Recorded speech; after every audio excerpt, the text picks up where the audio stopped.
All right, we got one more spot, guys. One more spot. I mean, I'm happy to try and practice with a bot because there's a good chance that I'll have a bot in my game.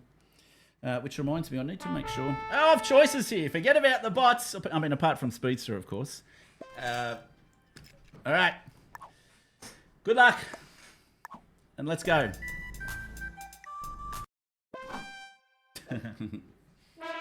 And thank you for joining off choice. I'm not recording this, guys. Let's just muck around and have some fun. Please treat it seriously. Yeah, there's no chance it's going to be on YouTube. Yeah, real practice. 6 Grandmasters, yeah. Yeah, I have seen a couple of games where people have just been smashed. And as Kilted says, I don't mind that. I think that's part of the game, yeah? There's just like poker, there's luck in winning any tournament. And trust me, if I've won a tournament, there's a hell of a lot of luck that goes into it. But if you don't want that luck in a tournament, you know, you can go play chess. and I know that sounds pretty harsh, but if you want a game where luck plays 0 factor, you know, there are other strategy games like chess or Go where luck plays a smaller role.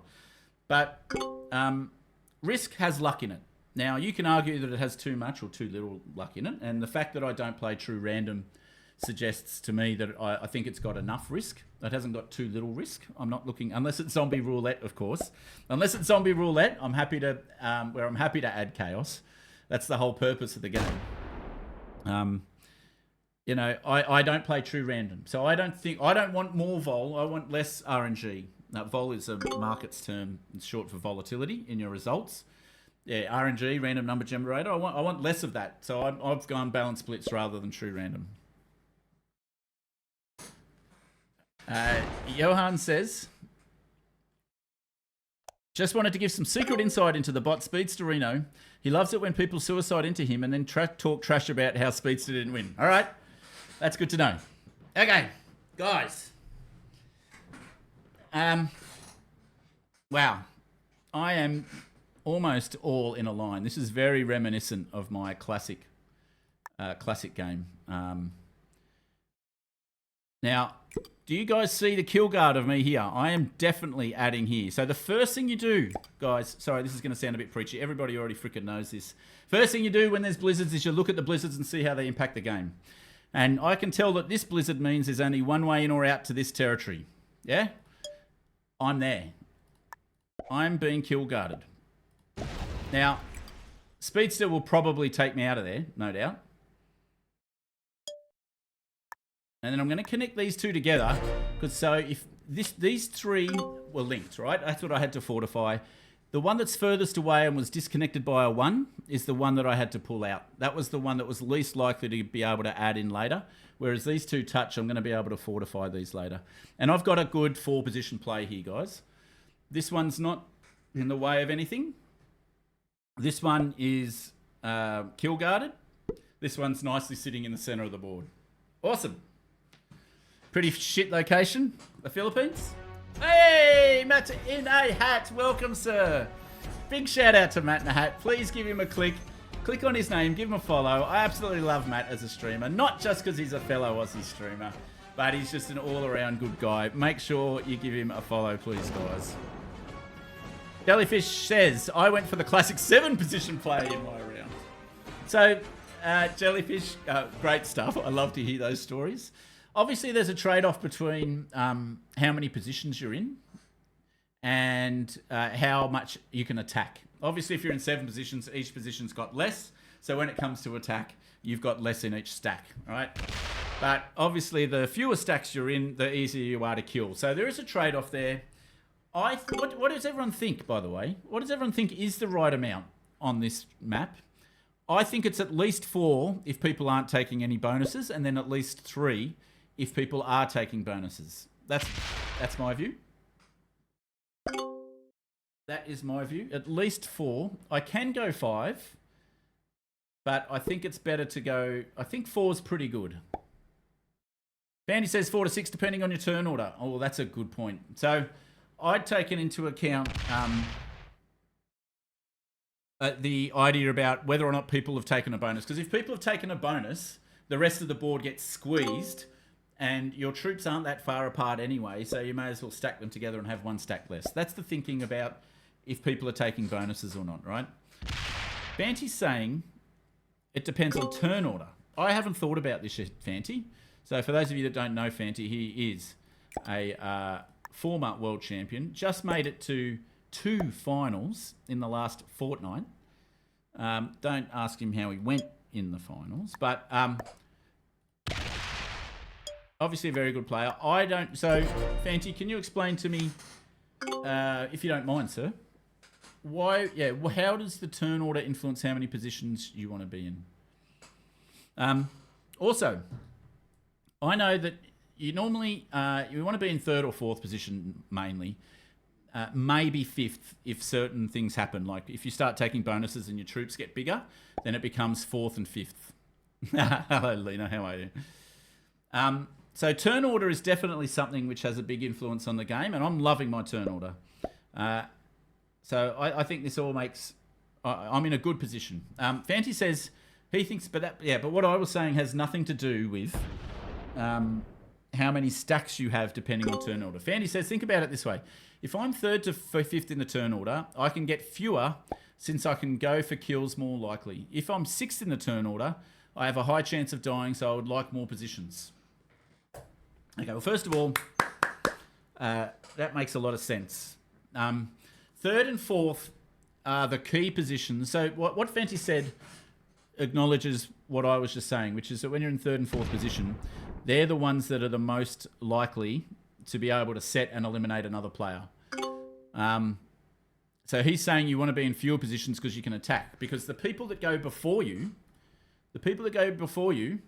which are of choice and speedster, they're too early in the turn order for the cards to be able to set in trade and make an elimination. He's saying it's these guys are really the first 2 or the first 3 that have the opportunity to eliminate someone. And as a result of that, God damn it, I was hoping Speedster was going to leave me that territory, but he's too good. He knows, one, he knows that I want it, and then secondly, he knows that he wants it. And then 6th, which is ET here, runs into some problems. So so he wants to make sure that he's hard to kill. Otherwise, he's going to be forced to trade in early. And as a result of that,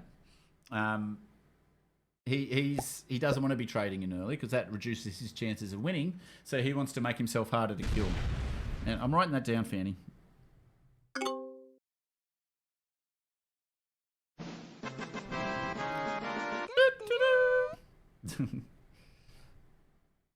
Sixth big number.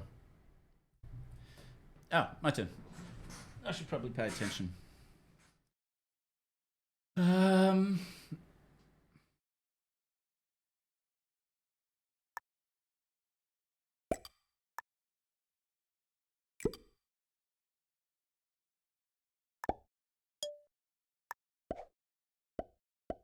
are you, Cookie? Sorry, mate. I was just concentrating for a sec. And I know Lena said something and I want to read what she says. Okay. Lena says, I'm playing in 53 minutes. Don't know if it qualifies as tonight for you. Yes, it's only 9 o'clock here, just after 9 o'clock p.m. So it does qualify. So first of all, Lena, good luck in your game. Not that you need it. You know you're a terrific tournament player. You just have to avoid the noobs. So I look forward to seeing your result. ET kind of has 7 positions. Yeah, so maybe he was listening. I wouldn't be surprised if ET already knew. He's been in the top 10 for most of this season already. And now I'm kind of wishing I did record this because it's actually turned out to be something that I've learned from and I think other people might learn from as well. Maybe I can fish it from my VOD. But yes, hello Cookie, welcome. How are you? How am I mobile? Having a good start of the weekend? Look, I'll be honest and say I'm not having a great start for the weekend. But I'm pushing through and I'm not going to bring everyone else down with me. But I still wanted to stream. I still wanted to get in a bit of practice ahead of the game. I haven't streamed for a little while for a variety of reasons. But very keen to hang out with you guys a bit and have some fun. And that's what we're doing today. ET says, I'd say I have 5.5 positions. Yeah, sometimes it feels that way. Speedster, don't leave me. Speedster, don't leave me. I need you. I need you on that wall. Don't leave me, sir.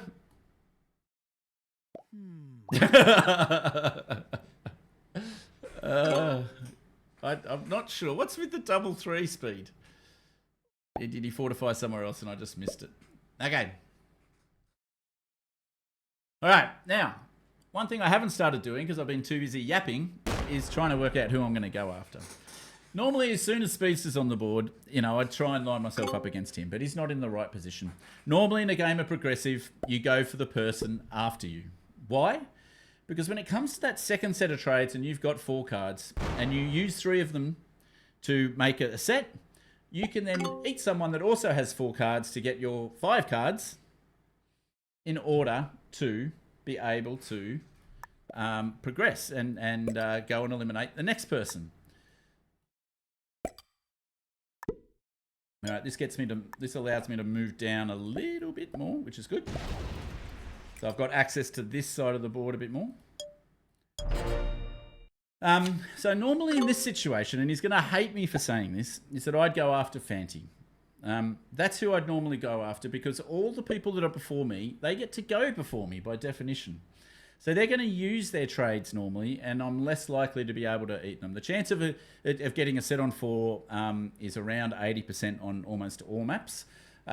So the odds are very high that they're all going to have sets, although I think it actually comes down to a 50-50. To be just very quickly doing some maths in my mind, it'd be pretty close to a 50% chance that all 3 of them have a set. But so there's an almost even money chance that one of them doesn't have a set.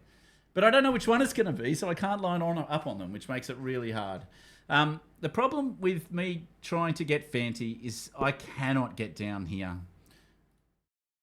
And same with ET, because obviously if you can't go after Fanti, you go after the next person after them, which is ET. This is pretty tough. I don't have representation down here because of this blizzard. The only way to get over here, in fact, is to come through here. And you've got to get through a lot of people. You've got to get through a lot of people to get there. So, in a way, you can see that Speedster is actually kill guarding pretty much everyone else in the game. Speedster, you're a good bloke. You're a good bloke, Speedster. Speed is kill guarding everyone else in the game. A lot of people say things about Speedster. I think he's all right. But he's basically kill guarding me here and everyone else here. But in all seriousness, I can't eliminate anybody. I mean, the only person that I can really eliminate is Speed. And other people are going to be thinking the same thing, although they get access to everybody else in here.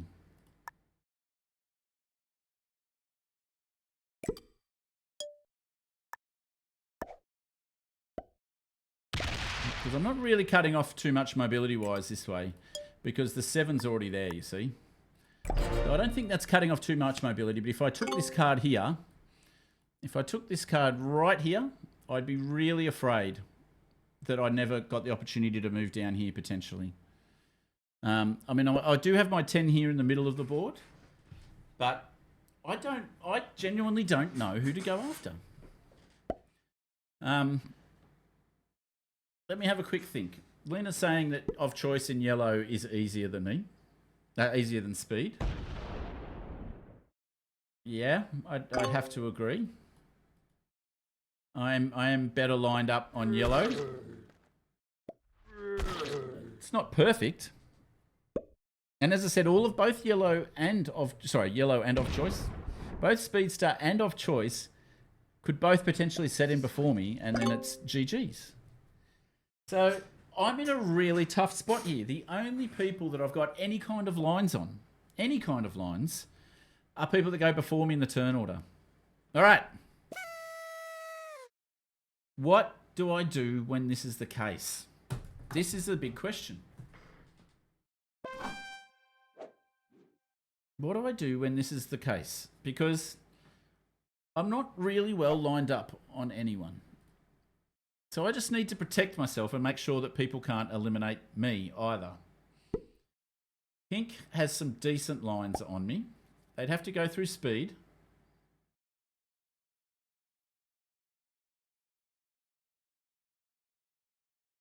So speed doesn't have any cards. Oh no. Oh no.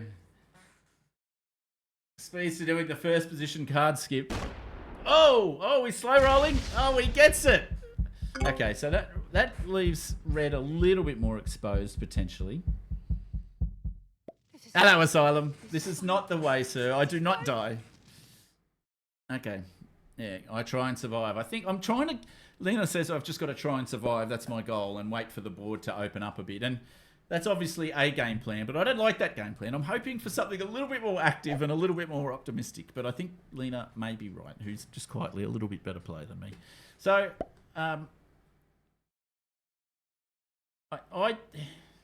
okay, so this has been good, though. I've identified that I can't actually eliminate anybody. So I've got to go into survival mode.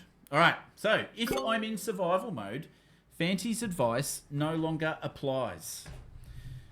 Fanty's advice was that if you're in attack, you're one of the good attacking positions in 3rd, 4th, and 5th, you go into 3 attackers, 3 attacking armies, so you've got a better chance of eliminating someone. Because I've just realised, I think, that I can't get anybody, I've got to go into a more defensive stance, in which case I've got to start bolstering up. The Philippines just here. I think I have to start bolstering this stack up a bit. And of course, look at that. 2 dudes and 3 ponies. Alright. So as I said, I need to put a couple here now and make it just really hard for people to kill me. So they've got to go through speed. Alright, so I've got to put, say, 4 there. I'm just going to make it equal at the moment and wait for something to come up.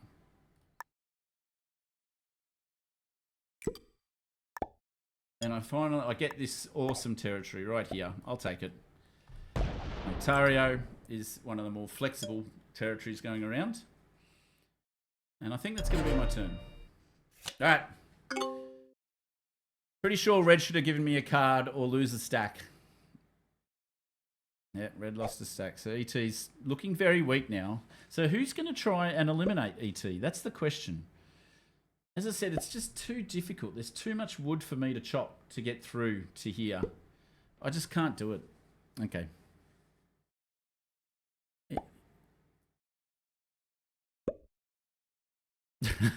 Speedster bot. I think Speedster is being very calm, just for the record. Speedster's making a very good point that one of the other things that you have to think about, and I'm going to write this down, is you've got to make sure the person after you in the turn order has a card.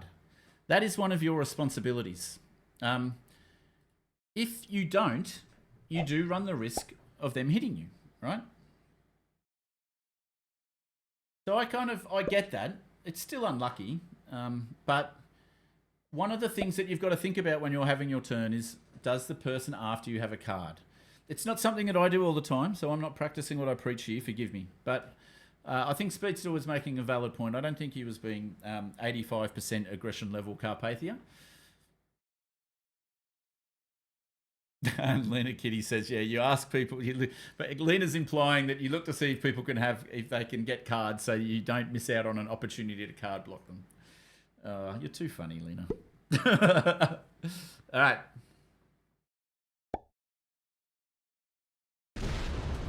So this is a pretty high quality game going on here. Okay, and ET does look to spread himself out across the board. Yeah, and Lena's not kidding. Oh, I'm not. I didn't think you were entirely kidding. That's for sure. All right. So, well, who's after me? Blue. Can blue get cards anywhere? Yeah, they've got lots of cards around here, so I can't card block them. I don't have to worry about them hitting me to get a card. Okay. The real question, a noob no more, is Lena the best player in the world at the moment? Well, there's a couple of different measures of this. Obviously, there's the table that Saber's put together, which is a ranking table based on actual tournament results over the years. But that's over a very long time frame, and it's got one shot as the current leader, just so people know. So he's got an argument with some objective evidence behind it. to say that he's the best player in the world. But obviously that's over such a long time frame. I don't think you could necessarily say he's the best player or in the hottest form right now. Do I have a link to that? I do. It took me some time to find as well, Carpathia. Can you ask me again once this game's finished, and I'll get the link for you.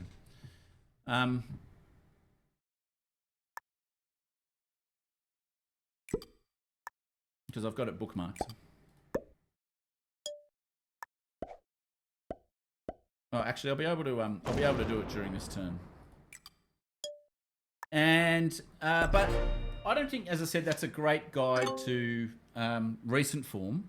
I would say there's two people that can claim to be the best players in the world at the moment, in my opinion. This is subjective now, but has some objective evidence behind it. And I'm talking about how people have gone, not in terms of actual results, because we know that RNG can lead to results, but how people have gone in terms of points tallies for the variety of tournaments that have been on at the moment. And there's two names that I've consistently seen at the top of both tables. I don't know if I'm missing anybody or if I'm looking for them, but JJ Bra and Lena Kitty. They're the two people I'd say at the moment that are the best players in the world. And they're not necessarily the people that I think have the highest technical ability or whatever, but in terms of who's the hottest players at the moment, judging by results, and I'm not sure what other measure there is to go by, but judging by results, Lena and JJ have been up the top of both the Kilpete Open and the FFA. They've done well and gone far in the Grandmasters tournament. I would say Lena and JJ Bra are the two best players at the moment. The other JJ might have a claim as well. How many GMs have you seen hit 58k on the leaderboard? But I'd put that much lower down in the rank of achievements because the leaderboard can be gamed.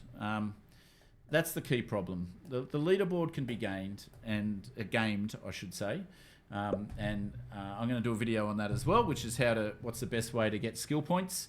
And it's a pretty small, narrow range of settings that you can play, which will let you get to 58k, in my opinion. So I think in terms of the breadth of the games, that's a factor in which what I'd think about who is the top GM. I'd say I'd knock back the skill points based argument, and I'd stick with the who's gone well in tournaments recently, and that's JJ and Lena. Who thinks I'm right? Who thinks I'm wrong? Put something in the comment section down below. Write down in the chat. I'd love to hear what you think. Lena says JJ lost round 1 to me, and I lost round 2. Yeah, okay. Last GM, we both had a bad one. I thought you went pretty far in that one. Forgive me, Lena. But anyway, at least in the Kilpete Open and in the FFA tournament, and maybe it's because I'm involved in or helping out as an event helper in both tournaments that I've seen it a bit more closely. And then I'm participating in both. Maybe I've looked a bit more. But yeah. Tell me what you think, chat. I'd be keen to hear. Buckout says, how do you rate me? Buckout, I think you're a good bloke. There you go. Is that that's what you're hinting at, right? Okay. Someone's mentioned someone else's name. Zeraki? Oh, Zeraki's a very good player. Yeah. Yeah. Zeraki's a fantastic player. He obviously made the final. I die here. Whoops. Oopsie. Oops. He just fed the game to somebody else. Oops. Who was that? Ryan Ensign again. Ban him. This is fine. This is fine. All right. I still live. I've got a set on 4 at least. Oh, hang on a sec. It's not me. That was Fanty. What am I talking about? Woo! Sorry, I played blue last game. And I'm too busy yapping. Okay, so who am I going to eliminate after this? Well, it has to be Ryan, doesn't it? It'll be 5. No, I don't set in turn. ET. How can I get to ET?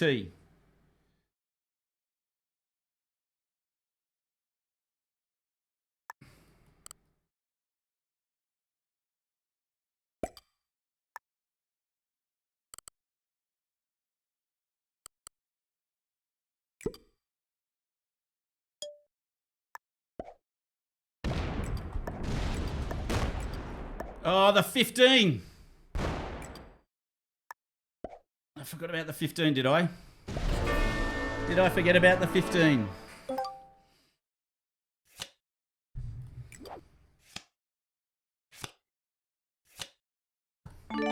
Did I forget about the 15 here? Okay, hang on a sec. So there's 13 there. I need to put a good that amount there. I'm just gonna wing it, guys.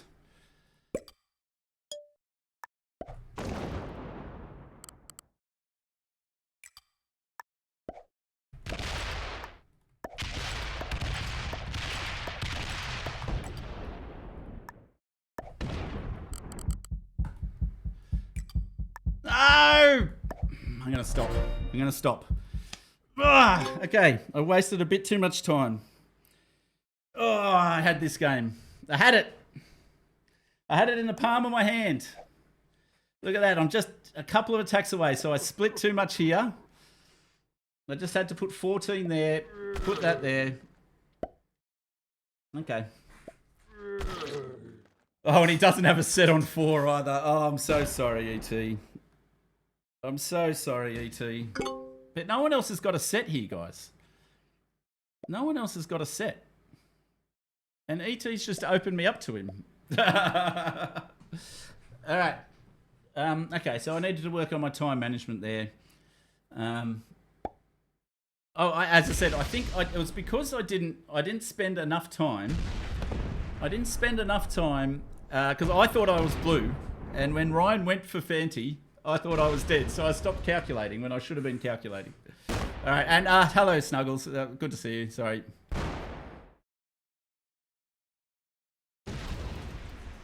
Speedster, frick you.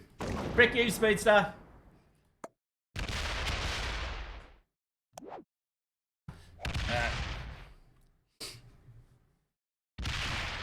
So Speedster's trying to make sure that I can't eliminate.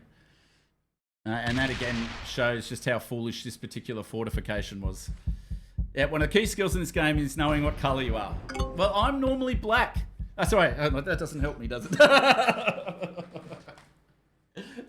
The last 2 games I've played on blue. The last couple of games I've played, I've been blue. So yes, knowing what colour you are is a pretty key skill in Risk. All right.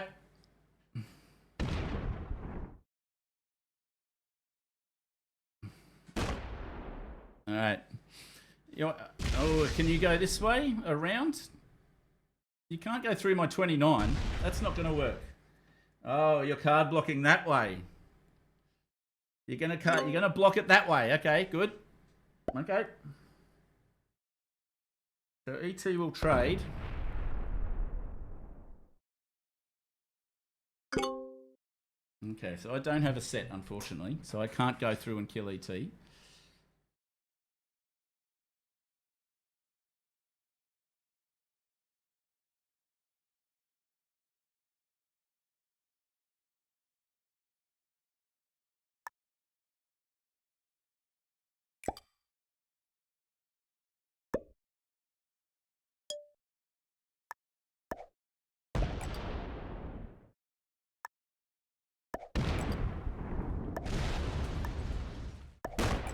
Get freak speed.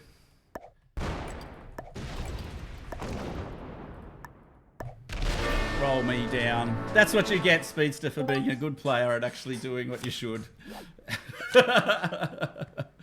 Yakutsk, Siberia. None of those really matter. All right, who am I going for next? All right, Pink. Pink is next. Pink is next. Okay, so there's 8 there, so I need 13.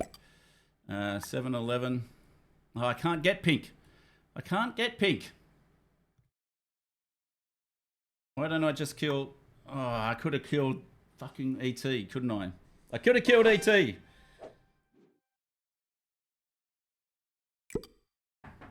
on a sec. Oh. Ah, man. Sorry, I've got someone at the front door. All right, guys. Give me 1 sec.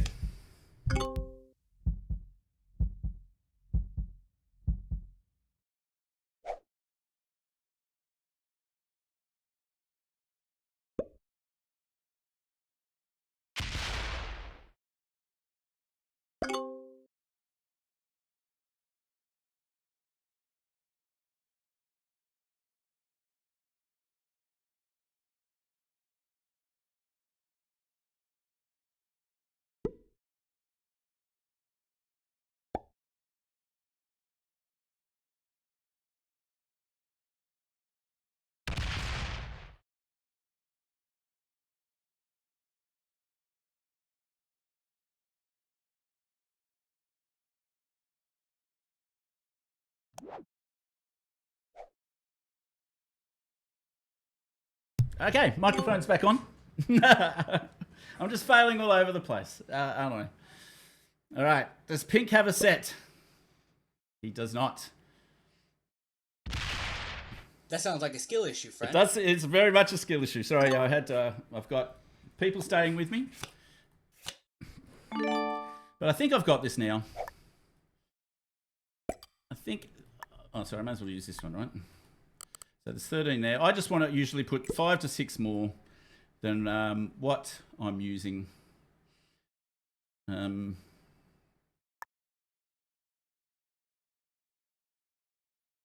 That's usually what I'm going for. All right.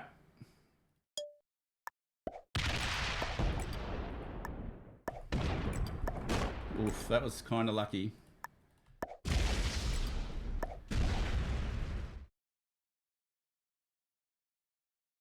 Not taking any chances. Okay. Woo! All right, that's that. I don't need to, I'm not worried about the +2s anymore. I only need to put these here. I think this is GG's. I think I've got the sweep now. I don't think that's going to help you.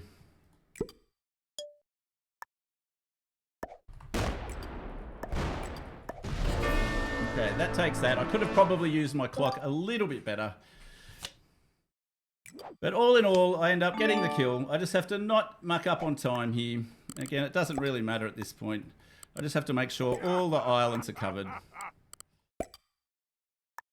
And just make sure I don't run out of time.